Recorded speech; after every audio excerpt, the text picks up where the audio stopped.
My girlfriend said, "I need space, let's just be friends." I replied, "Sure." Then I removed her name from joint subscriptions, reclaimed her car keys, and changed our Netflix password. 72 hours later, she was knocking desperately on my door. I, 32 male, am sitting in a quiet apartment for the first time in 4 years. It's strange. Not bad, just quiet. 2 nights ago, my girlfriend of 4 years, Alara, 29, sat me down on the sofa we picked out together. She had that look on her face, the one that's both serious and distant. My stomach dropped. "I think we need to talk," she started. Cliché, I know. She went on for about 10 minutes, talking about her personal growth, feeling stifled and needing to find herself again. It was a well-rehearsed speech, full of therapy speak and vague platitudes. The bottom line was delivered with a soft, almost pitying smile. "I think we should just be friends. I need some space." I've seen this movie before. I've read the Ada posts. The classic move here is to get emotional, to plead, to ask what I did wrong. I felt the sting, don't get me wrong. It felt like a punch to the gut. But looking at her, seeing the rehearsed sincerity, something in me just clicked into place. This wasn't a negotiation, it was a declaration.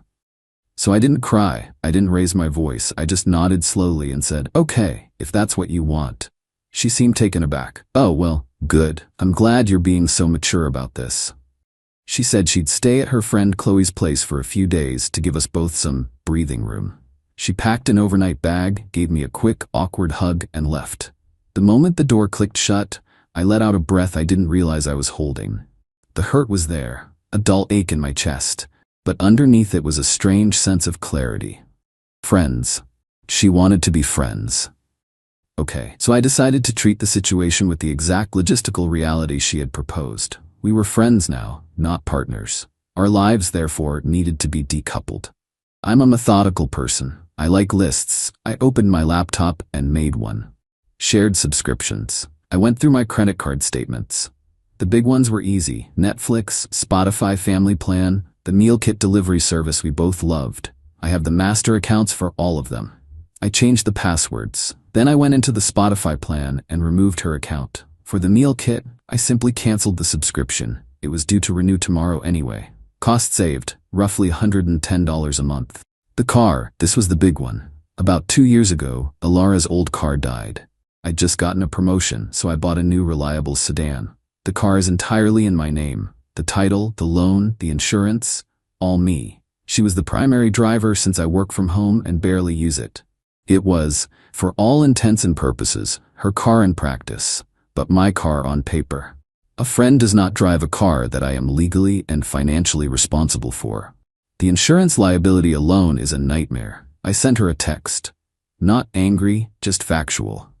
Hey, since we're taking space and figuring things out as friends, I'm gonna need the car back. The insurance is a bit complicated if a non-resident is the main driver. Let me know when is a good time for me to get the keys. I can come to you. Apartment. We live in my apartment. My name is the only one on the lease. She moved in 2 years ago.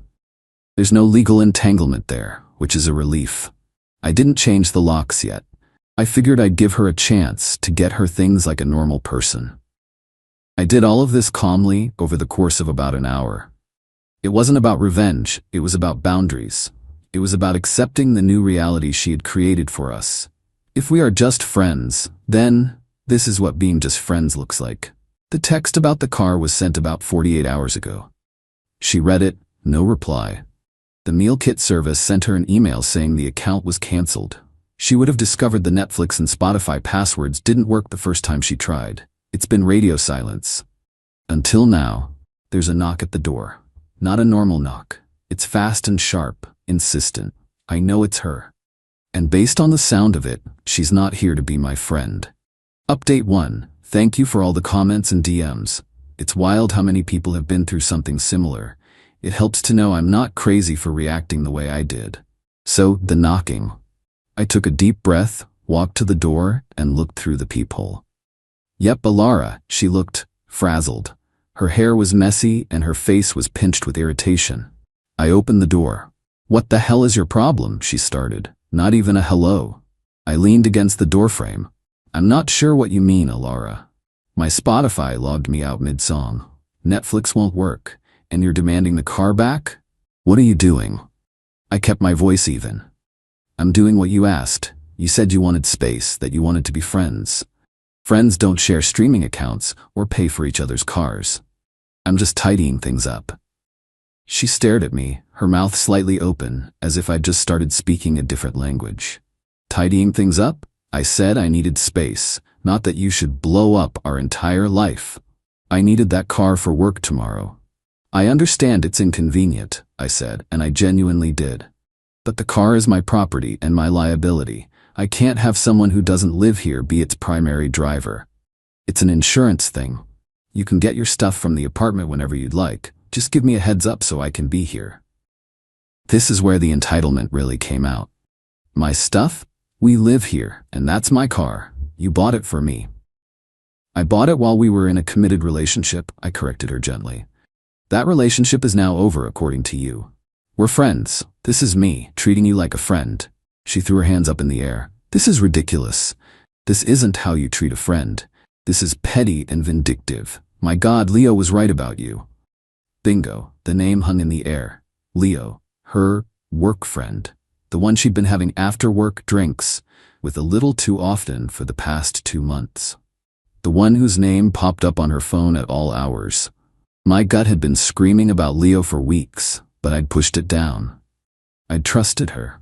I must have let a flicker of something show on my face because she immediately tried to backtrack. That's not what I meant. Who's Leo, Alara? I asked, my voice still quiet. He's just a friend from work. He's been so supportive through all of this. All of what? Your decision to end our 4-year relationship? You're twisting my words, she snapped. I just needed a break, a little space, and you go and do all this? You're trying to control me, just like he said you would. So that was it. This new guy, Leo, had been in her ear, painting me as a controlling villain, probably so he could swoop in. And Alara, wanting the thrill of a new romance without giving up the comfort and stability I provided, had concocted this let's be friends plan.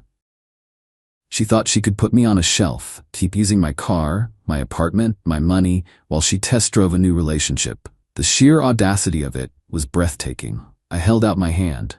The car keys, Alara.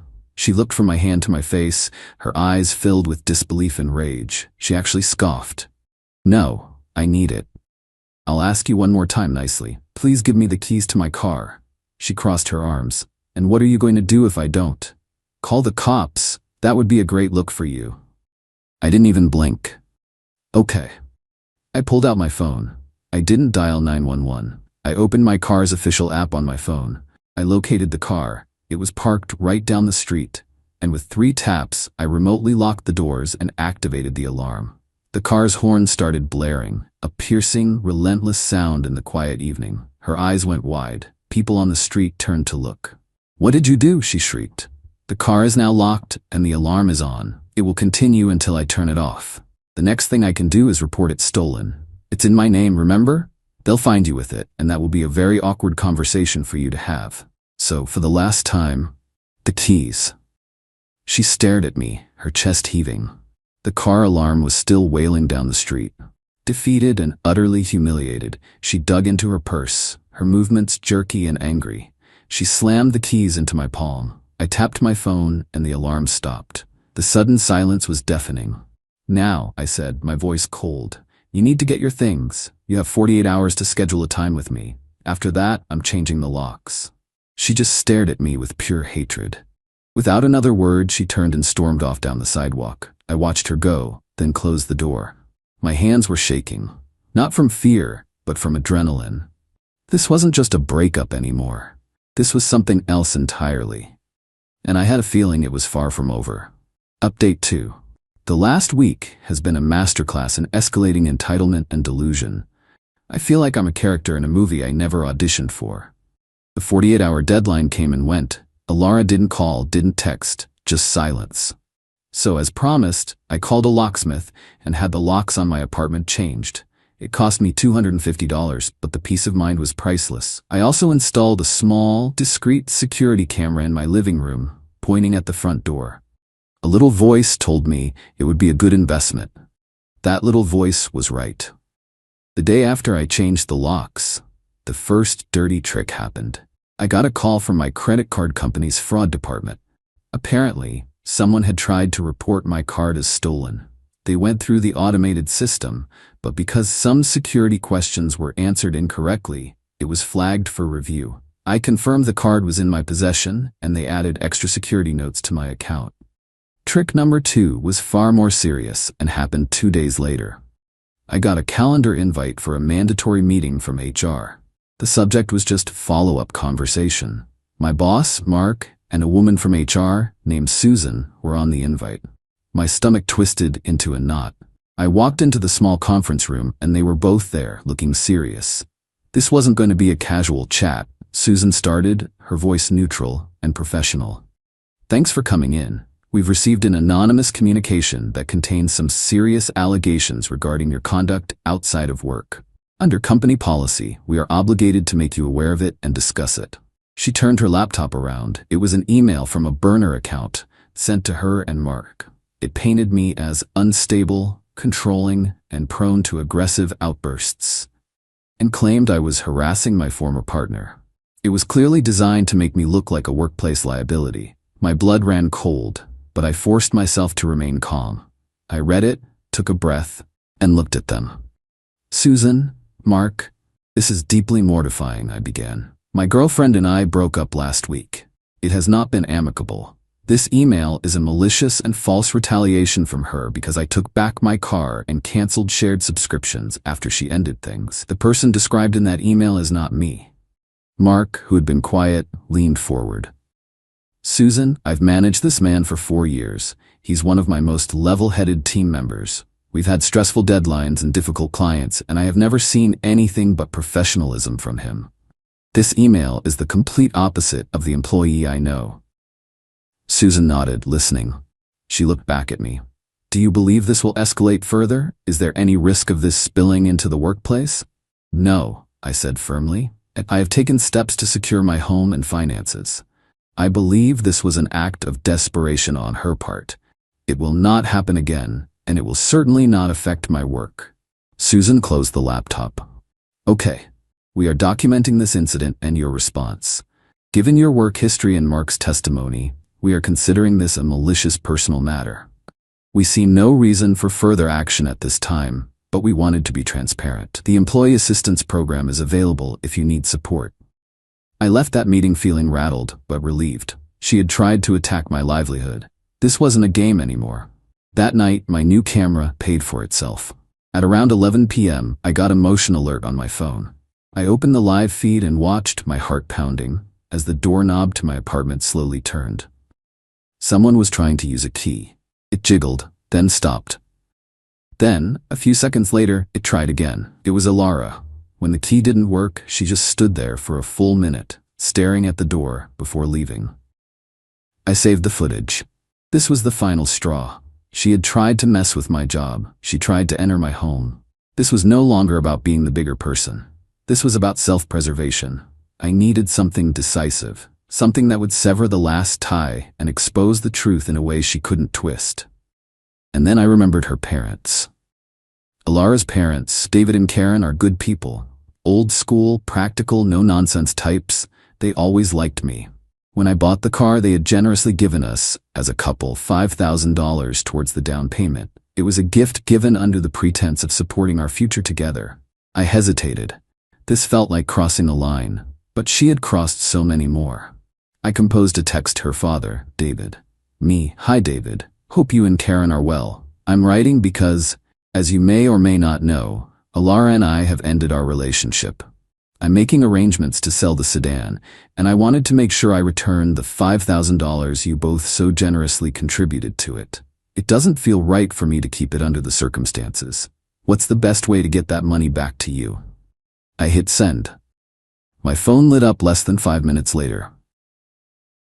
"David, what are you talking about? Alara told us you two were just having a small fight. Give me a call." I took a deep breath and dialed. The game was about to change. Final update. It's over. Truly, finally over. The last few weeks have been a slow-motion detonation, and I'm just now emerging from the blast radius. The phone call with David was tense. I laid everything out calmly and factually. The breakup? The car, the subscriptions, the email to my boss, and finally the video of her trying my door. I offered to send him the proof. There was a long pause. Karen and I are coming down, he said, his voice strained. We need to understand what's going on. We'll be there tomorrow. The next day, they met me at my apartment. They looked worried and tired. Karen was holding back tears, and David looked grim. They were polite but reserved. I could tell they were torn, wanting to believe their daughter but confronted with my serious accusations. We just want the full picture, Karen said softly. Alara is our daughter. She's very upset and says you're misinterpreting everything. I understand, I said. Words can be misinterpreted. Videos are harder to argue with. I showed them the footage from my camera on my laptop. I watched their faces as they saw their daughter stealthily trying to use a key on my door late at night. Karen put a hand over her mouth. David's face hardened. I want to believe there's an explanation for this, David said, though his voice lacked conviction. Then let's ask her, I suggested. I pulled out my phone. Why don't you call her? Right now. Put it on speaker. David looked at me, then at his wife and nodded. He dialed Alara. Hi, Dad? Her voice came through the speaker, sounding cheerful. Too cheerful. Alara, David said, his voice flat. Your mother and I are at my name's apartment. The silence on her end was immediate. What? Why? He's shown us a video of you from last night, trying to get into his apartment with an old key. I need you to explain that to me right now. What? That's crazy. I was just checking on him. I was worried, she stammered, the panic evident in her voice. You were worried at 11 p.m. and used a key you shouldn't have, without calling or knocking? David pressed. He's twisting things. He's trying to make me look bad. He stole my car, she shrieked, her voice rising to a hysterical pitch. He's offering to pay us back the $5,000 we gave you for it, David said coldly. Which is something you failed to mention. Just like you failed to mention you were dumped, not just in a small fight. What is going on, Alara? Her story completely fell apart live on speakerphone. She started crying, accusing, deflecting. It was a complete train wreck. David finally cut her off. We will talk about this later. Do not move. He hung up the phone and looked at me, his face etched with a mixture of fury and deep embarrassment. I apologize, he said. They summoned Alara to the apartment. When she arrived 20 minutes later and saw them, her face went white. The final confrontation wasn't a shouting match. It was an autopsy. Her parents, armed with the facts and her own self-incriminating phone call, calmly took her apart. Her lies about staying with Chloe, about Leo being just a friend, about me being the villain, it all came out. The consequences were quiet and brutal. Her parents told her they were ashamed of her deceit. They demanded she pay them back the $5,000 herself and cut off all other financial support. She was told to arrange removal of her belongings within 48 hours without their help. She was on her own. Alara sat there, hollowed out, the fight completely gone from her. She had built her plan on a foundation of lies, and I had simply knocked out the cornerstone. A professional moving service, which I assume she paid for with a credit card, showed up the next day. She waited in the truck while they quickly and impersonally cleared out her things. The process of selling the car took about 2 weeks. I got a few lowball offers before an online dealership gave me a fair price. They picked it up from my building's parking lot yesterday. The moment the funds cleared, I transferred the $5,000 to David and Karen. David's reply was short. We are deeply sorry for all of this. We wish you the best. I've blocked Alara, Leo, and anyone connected to them. I have no idea what their situation is, and the most freeing feeling in the world is that I genuinely don't care. The quiet in my apartment is no longer strange. It's peace. It's the sound of a chapter of my life, one filled with drama I never asked for. Finally, mercifully, ending.